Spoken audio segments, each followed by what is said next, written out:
Hello. അപ്പോൾ ഇന്നത്തെ vlog എന്ന് വെച്ച് കഴിഞ്ഞാൽ എന്താ സർജറി എക്സ്പീരിയൻസ് ആണ്. ഇപ്പോൾ പിത്തസഞ്ചി സർജറി കഴിഞ്ഞതിൻ്റെ എക്സ്പീരിയൻസ് ആണ്. 3-4 ആഴ്ച എൻ്റെ സർജറി കഴിഞ്ഞിട്ട് ഇപ്പോഴാണ് ഞാൻ ശരിയായിട്ട് ഓക്കെ ആയിട്ട് ഇരിക്കുന്നത്. അപ്പോൾ ഞാനത് കഴിഞ്ഞിട്ട് സർജറി കഴിഞ്ഞിട്ട് വ്ളോഗ് ചെയ്യാൻ വിചാരിച്ചതാണ്. അപ്പോൾ ഇതുപോലെ പിത്തസഞ്ചി സർജറി ചെയ്യുന്നവർക്ക് വേണ്ടിയിട്ടുള്ളൊരു വ്ളോഗാണ് ഇത്. അങ്ങനെ നമുക്കത് പേടിക്കാനൊന്നുമില്ല. സർജറി ചെയ്യുമ്പോൾ എളുപ്പമാണ് സർജറി ചെയ്യുന്നത്. കീ ഹോൾ വഴിയാണ് സർജറി ചെയ്യുന്നത്. കീ ഹോളാണ് സർജറി ചെയ്യുന്നത്. ഇപ്പോൾ 4 ഹോളുണ്ടാവും. 4 ഹോള് നമ്മുടെ വയറ്റിലുണ്ടാവും. ആ ഹോള് വെച്ചിട്ടാണ് ക്യാമറ നമ്മുടെ ഇൻസ്ട്രുമെൻറ്റ്സ് ഒക്കെ ചെയ്തിട്ട് നടക്കുന്നത്. പെട്ടെന്ന് തന്നെ നമുക്ക് റിക്കവറി ആവുന്നതാണ്. 2 ദിവസം കൊണ്ട് നമ്മൾ ഹോസ്പിറ്റലിൽ കിടക്കും. വേറെ കുഴപ്പങ്ങളൊന്നും ഇല്ലെങ്കിൽ 2 ദിവസം പിന്നെ അത് നമ്മൾ ഡിസ്ചാർജ് ചെയ്യും. ഞാൻ 2 ദിവസം കിടന്നുള്ള ആശുപത്രിയിൽ. പിന്നെ ഞാൻ ശനിയാഴ്ചയാണ് അഡ്മിറ്റ് ആയത്. ഞായറാഴ്ച കൺസെൻ്റൊക്കെ ശരിയാക്കിയിട്ട് എൻ്റെ തിങ്കളാഴ്ചയാണ് ഓപ്പറേഷൻ ചെയ്തത്. 2 ദിവസം ഞാൻ അഡ്മിറ്റ് ആയുള്ളൂ. ഒരു ദിവസം ICUലും കിടന്നു, ഒരു ദിവസം വാർഡിലും കിടന്നു. പിറ്റേ ദിവസം തന്നെ ഞാൻ ഡിസ്ചാർജ് ആയി. പിന്നെ വെച്ച് കഴിഞ്ഞാൽ എൻ്റെ ഒരാഴ്ച കഴിയുമ്പോൾ തന്നെ വൂണ്ടൊക്കെ എല്ലാം ഉണങ്ങിയിട്ടുണ്ടായി. എല്ലാം ഉണങ്ങിയിട്ട് ഇപ്പം എല്ലാം സെറ്റായി. എനിക്ക് 4-5 സ്റ്റാപ്ലയർ ഉണ്ടായിരുന്നു. സ്റ്റാപ്ലയർ ആയിരുന്നു എനിക്ക് വെച്ചിരുന്നത് ഇതെല്ലാം. അപ്പോൾ അതൊക്കെ മാറ്റിയിട്ട് എനിക്ക് സൂച്ചറൊന്നും അല്ല കേട്ടോ, സൂച്ചറൊന്നും അയച്ചിരുന്ന സ്റ്റാപ്ലയർ അയച്ചിരുന്നു. സ്റ്റാപ്ലയറൊക്കെ വേഗം റിമൂവ് ചെയ്തു. 10 ദിവസം കഴിഞ്ഞിട്ടാണ് സ്റ്റാപ്ലയർ റിമൂവ് ചെയ്തത്. പെട്ടെന്ന് തന്നെ വൂണ്ടൊക്കെ ഉണങ്ങി കിട്ടി. പിന്നെ ഓപ്പറേഷൻ ചെയ്യുന്നതിൻ്റെ അന്നത്തെ ദിവസം നമ്മൾ ഒരു 10 മണി തൊട്ട് രാത്രി 10 മണി തൊട്ട് പകൽ വരെ ഒന്നും കഴിക്കാൻ പാടില്ല. പിറ്റേ ദിവസം തുടങ്ങി നമുക്ക് സർജറി കഴിക്കുള്ളൂ. പിന്നെ കാലത്തും രാത്രിയൊന്നും ഫുഡ് കഴിക്കാൻ പാടില്ല. എന്നുവെച്ചാൽ NPO-യിലായിരിക്കും സർജറി ചെയ്യുമ്പോൾ നമ്മളൊന്നും കഴിക്കാൻ പാടില്ല. പിന്നെ കാലത്ത് നമ്മുടെ വയറ് കഴുകാൻ അവർ വരും. എന്നിട്ട് വയറൊക്കെ കഴുകി ഞാൻ ഓപ്പറേഷന് പോയി. അന്നത്തെ ദിവസം മുഴുവൻ ഞാൻ ICUവിലായിരുന്നു. നമുക്ക് 2 ആഴ്ച ഒന്നും കഴിക്കാൻ പാടില്ല. എന്ന് വെച്ച് കഴിഞ്ഞാൽ ലിക്വിഡ് ഡയറ്റ് ആയിരിക്കുള്ളൂ. എന്നുവെച്ചാൽ കഞ്ഞി, ഓട്സ് അങ്ങനെയൊക്കെയുള്ള കഴിക്കുന്നത്. കഞ്ഞി, ഓട്സ്, പിന്നെ ഫ്രൂട്ട്സ്, ജ്യൂസുകളൊക്കെ കഴിക്കണം. അങ്ങനെയൊക്കെ കഴിക്കാൻ പറ്റുള്ളൂ. ഞാൻ 2 ആഴ്ച കഴിഞ്ഞിട്ടാണ് ഓരോന്നൊക്കെ കഴിക്കാൻ തുടങ്ങി. ചോറ് അങ്ങനെ ഇങ്ങനെയൊക്കെയുള്ളതൊക്കെ കഴിക്കാൻ തുടങ്ങി. കുറച്ച് കഴിച്ച് തുടങ്ങാമെന്ന് പറഞ്ഞു. ആശുപത്രിയിൽ പോയി ചോദിച്ചപ്പോൾ അവർ പറഞ്ഞു നമുക്ക് ഇഷ്ടമുള്ളതൊക്കെ കഴിക്കാം. ഓപ്പറേഷൻ കഴിഞ്ഞ് 2 ആഴ്ച നമ്മൾ എങ്ങനെ നോർമൽ കഴിക്കണം അതുപോലത്തെ കഴിക്കണം. പിന്നെ നമുക്ക് പിത്തസഞ്ചി ഇല്ലല്ലോ. അപ്പം എന്ന് വെച്ചാൽ അങ്ങനെ ഒരു കൺട്രോൾ വെച്ചിട്ട് വേണം നമ്മൾ എന്ത് ഫുഡ് കഴിക്കുമ്പോൾ കൺട്രോൾ വെച്ചിട്ടാണ് കഴിക്കണം. ഭയങ്കര ഫാക്റ്റി ആയിട്ടുള്ള ഫുഡുകളൊന്നും കഴിക്കാൻ പറ്റില്ല. ഫാക്റ്റ് കുറച്ചിട്ടുള്ള ഫുഡുകളൊക്കെ കഴിക്കണം. പിന്നെ ഫ്രൂട്ട്സൊക്കെ ഫ്രൂട്ട്സ് വെജിറ്റബിൾസൊക്കെ നന്നായിട്ട് കഴിക്കണം. ഈ ഇറച്ചിയൊക്കെ കുറച്ചൊക്കെ കഴിക്കണം. അത്യാവശ്യം വെച്ചാൽ ഒരു ലെവൽ കഴിച്ചിട്ട് നമുക്ക് അതിന് ലെവലിന് മേലെ നമുക്ക് പണ്ടത്തെ പോലെ ഒന്നും കഴിക്കാനൊന്നും പറ്റുന്നില്ല. ഒരളവുണ്ട്. ആ അളവിനനുസരിച്ച് മാത്രമേ ചിക്കൻ ആയാലും ഇറച്ചിയായാലും എന്തെങ്കിലും കഴിക്കാൻ പാടില്ല. അതായത് ഇതൊന്നും കഴിക്കാതെ ഇരിക്കാനും പാടില്ല. അതൊക്കെ കഴിക്കാണ്ടിരുന്നു കഴിഞ്ഞാൽ നമുക്ക് വേറെ രോഗം വരികയും ചെയ്യും. അപ്പോൾ എന്ന് വെച്ച് കഴിഞ്ഞാൽ ഇതിന് ഒരളവിനനുസരിച്ച് കഴിക്കുകയും വേണം. പ്രോട്ടീൻ, പിന്നെ യോഗട്ടൊക്കെ കഴിക്കുന്നല്ല. കാൽസ്യം അയോണൊക്കെ ഉണ്ടാവാൻ യോഗട്ടിൽ ഇപ്പോൾ കാൽസ്യമൊക്കെ ഉണ്ടെന്ന് പറയുന്നത്. അപ്പോൾ യോഗട്ടൊക്കെ വാങ്ങി കഴിക്കുന്നത് നല്ലതാണ്. പിന്നെ ഐസ്ക്രീമിന് പകരം യോഗട്ടൊക്കെ ഉണ്ടെന്നില്ല. ഞാൻ ഞാൻ യോഗട്ടൊക്കെയാണ് കഴിച്ചത്. പിന്നെ കാൽസ്യം, അയണ്, പിന്നെ അതൊക്കെ ഉള്ള സാധനങ്ങളൊക്കെയാണ് കൂടുതലും കഴിക്കുന്നത്. പിന്നെ പ്രോട്ടീൻ അങ്ങനെയൊക്കെ ഉള്ളതൊക്കെ കഴിക്കണം. വെജിറ്റബിൾ, പിന്നെ ഫ്രൂട്ട്സ്.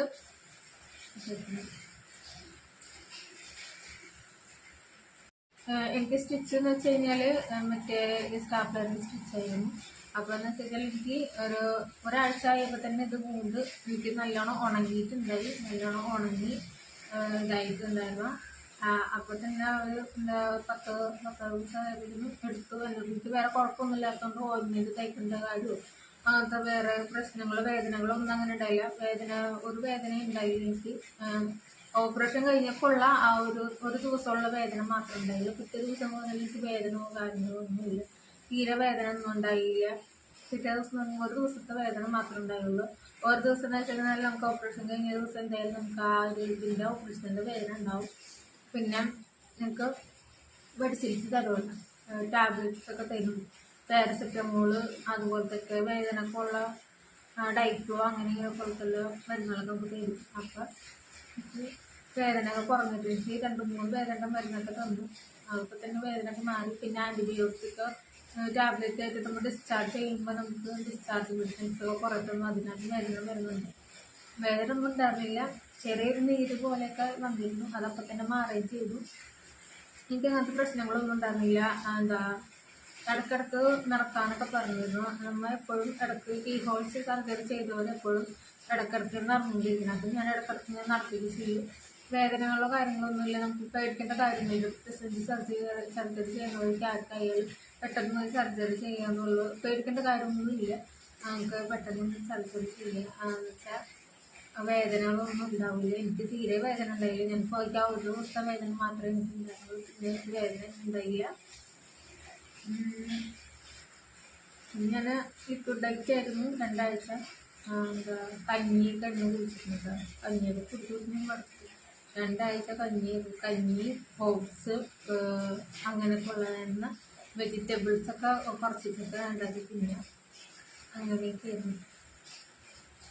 പേടിക്കാനൊന്നുമില്ല. പെട്ടെന്ന് തന്നെ നമുക്ക് റിക്കവറി ആവും കേട്ടോ. പെട്ടെന്ന് തന്നെ റിക്കവറി ആവുന്നൊരു സർജറിയാണ് പ്രതിസന്ധിക്കല്. ഒരു ചെറിയൊരു സാധനം പെട്ടെന്ന് റിമൂവ് ചെയ്തിട്ട് നമുക്ക് എടുക്കാവുന്നതാണ്. പിന്നെ ഡൈജസ്റ്റിനനുസരിച്ചുള്ള ഫുഡുകളൊക്കെ വേണം നമുക്ക് കഴിക്കണം. ഓവറായിട്ടുള്ള ഇതൊന്നും കഴിക്കരുത്. എണ്ണയിൽ പൊരിച്ചതൊക്കെ കുറേ അങ്ങോട്ട് ഇതാക്കിയത്. അപ്പോൾ അതൊക്കെ പുറം വേദനക്കൊക്കെ സാധ്യത ഉണ്ടാവും. അപ്പം അതുപോലെ സർജറി ചെയ്യുന്നവർക്ക് പേടിക്കേണ്ട കാര്യമില്ല. പെട്ടെന്നാണ് സർജറി ചെയ്യുന്നതാണ്. ഞാനിപ്പോൾ 2 ആഴ്ച കഴിഞ്ഞ് സർജറി കഴിഞ്ഞിട്ട് ഞാൻ വേറെ കുഴപ്പമൊന്നുമില്ല. പണ്ട് 1 മാസം 1.5 മാസം അല്ലെങ്കിൽ 2 മാസമെങ്കിലും നമ്മൾ റെസ്റ്റ് എടുക്കണം. റെസ്റ്റ് എടുക്കണമെന്ന് വെച്ച് കഴിഞ്ഞാൽ നിന്നുള്ള പണികളൊക്കെ എടുക്കാം. ഭയങ്കര ഭാരമുള്ള പണികളൊന്നും നമ്മൾ എടുക്കണ്ട. ഞാനിവിടെ അലക്കാറൊന്നുമില്ല. ചെറിയ ചെറിയ പണികളൊക്കെ എടുക്കും. അടുക്കളയിൽ കഞ്ഞി ചെറിയ കറികൾ അങ്ങനെയൊക്കെ വെക്കും. അല്ലാണ്ട് വേറെ വലിയ പണികളൊന്നും ഞാൻ ചെയ്യാറില്ല.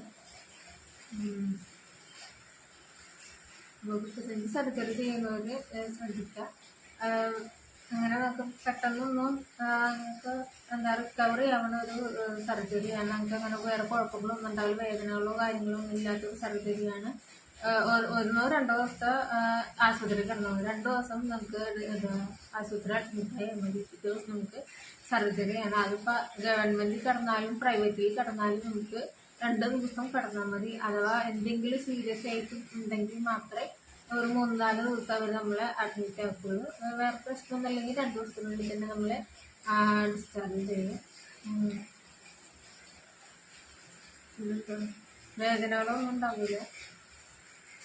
ഒരു ദിവസം 1-2 ദിവസത്തെ ഒരു വേദന, കൂടിപ്പോയി 2 ദിവസത്തെ വേദന ഉണ്ടാവും. പിന്നെ മെഡിസിനൊക്കെ എടുത്തിരുമ്പോൾ നമുക്ക് ആ വേദനയൊക്കെ മാറുന്നതായിരിക്കും.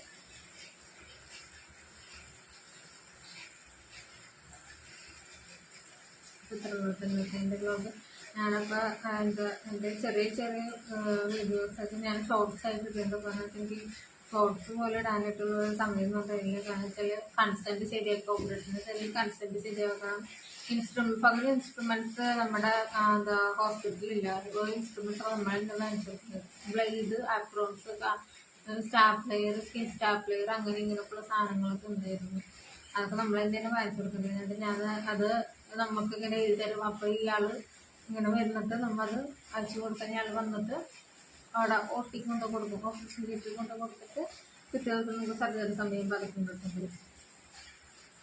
ബില്ലൊക്കെ നമ്മളാണ് എല്ലാം പേ ചെയ്യേണ്ടത്. പിന്നെ ലോക്കൽ അനസ്തേഷ്യ ആയിരുന്നു കേട്ടോ. സ്പെയിനിലെ അനസ്തേഷ്യ അല്ല, ലോക്കലായിരുന്നു. കയ്യിൽ തന്നെയുള്ള അനസ്തേഷ്യ ആയിരുന്നു. മങ്ങിക്കഴിഞ്ഞാൽ നമ്മളൊന്നും അറിയില്ല. അരമണിക്കൂറത്തെ കാര്യമുള്ള അപ്പോഴത്തേക്കും നമുക്ക് സർജറി വേഗം കഴിഞ്ഞു. പെട്ടെന്ന് തന്നെ സർജറി കഴിയപ്പോൾ ഞാൻ അരമണിക്കൂർ ഞാൻ വെറുതെ അവിടെ കടന്ന് കഴിഞ്ഞപ്പോൾ തന്നെ എൻ്റെ സർജറി കഴിഞ്ഞു. ഞാൻ അവിടെ കടന്നത് മാത്രമേ എനിക്ക് ഓർമ്മ ഉണ്ടായുള്ളൂ. പിന്നെ സർജറി കഴിഞ്ഞ് ഞാൻ ICUവിലായിരുന്നു. വേറെ നമുക്ക് പേടിക്കാനൊന്നുമില്ല. അപ്പോൾ സർജറി ചെയ്യുന്നവർക്ക് സർജറി ചെയ്ത് കഴിഞ്ഞാൽ നമുക്ക് ഫുഡൊക്കെ കഴിക്കാൻ പറ്റില്ല പറഞ്ഞ് പേടിച്ചിട്ടുണ്ട് കാര്യമില്ല. ഫുഡൊക്കെ എങ്ങനെ വേണമെങ്കിലും കഴിക്കുക, ഒരളവിനനുസരിച്ച് കഴിക്കാമെന്നുള്ളൂ. നമ്മൾ അളവ് എപ്പോഴും മെയിൻറ്റെയിൻ ചെയ്യണം. അളവ് തെറ്റിച്ച് ഫുഡ് കഴിക്കാൻ അങ്ങനെ ചെയ്യണം. പിന്നെ വേറെന്താ, അപ്പോൾ എൻ്റെ വ്ളോഗ് എല്ലാവർക്കും ഇഷ്ടമായി വിളിക്കുന്നു. അപ്പോൾ എൻ്റെ വീഡിയോ കാണുന്നവർ ലൈക്ക് ചെയ്യുക, സബ്സ്ക്രൈബ് ചെയ്യുക. എനിക്ക് വ്യൂസൊക്കെ കുറവാണ്, സബ്സ്ക്രൈബ് കുറവാണ്. സബ്സ്ക്രൈബേഴ്സ് എനിക്ക് സബ്സ്ക്രൈബ് ചെയ്യുക, ലൈക്ക് ചെയ്യുക, സപ്പോർട്ട് ചെയ്യുക.